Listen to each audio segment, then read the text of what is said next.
Before we begin, I'd just like to go through a few safety precautions. We ask that everyone remain seated at all times.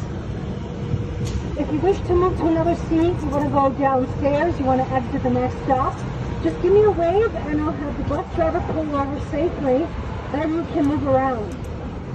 If you wish to, if you have a question, you can just raise your hand, I'll come over to you and answer. We will not be stopping at a few stops because there's some road closures or we just don't go there because they don't function. So the stops we will not be going to is stop number 2, stop number 6, 12, 13, 15, and because there's a road closure at stop 18, we will not be going there, okay? All right. Just as a reminder, a quick reminder, okay, yes. So just as a quick reminder, we will be going through under a few low bridges, so we ask that you remain seated at all times. When that comes up, I'll let you know. And so please do not reach up to touch the bridge.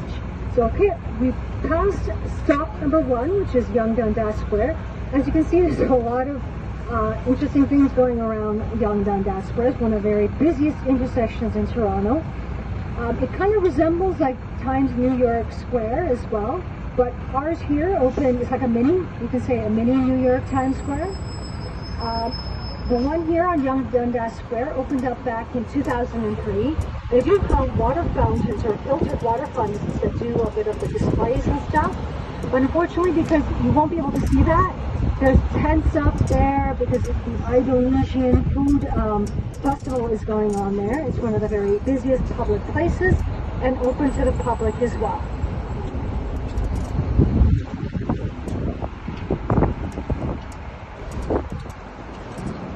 So I'm going to talk to you about this interesting clock tower that's coming up here on the left in the next intersection here. It's going to be on your left. This clock tower here was the location of Fire Hall number 3. It was built in 1847. And unfortunately, there is no fire hall there. It got burnt down. And the only thing that was saved or preserved was the clock tower. It's coming up here to the left, just as we pass this intersection. What you're going to notice is right around the clock tower itself, you see there's new construction happening. So they're going to be building a condo in and around. So it's going to be a very nice, you can say, artistic structure piece that when the new residents that live there, that's going to be their lobby or their entrance or their foyer. So you're going to have a bit of like a history there as well. It's just another example, or I should say the very first example that I can give you that either a structure piece or a building or a house is protected under the Ontario Heritage Act. So what is the Ontario Heritage Act? That is an act that has come into place in 1975 that protects the older historic buildings or sites. You can't change outside, but you can renovate inside and around. So that's what you see right over here on the left. Here's the clock tower on your left. Yeah.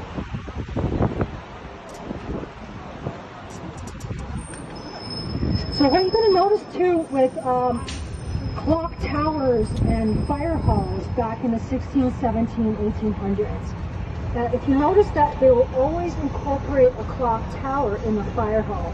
So you're probably wondering, why do they do that? There's two reasons that they do that. The number one reason is that back then firefighters are able to climb to the top and able to see if there's any fires happening in and around the area. Because the fire clocks, the clock towers themselves were considered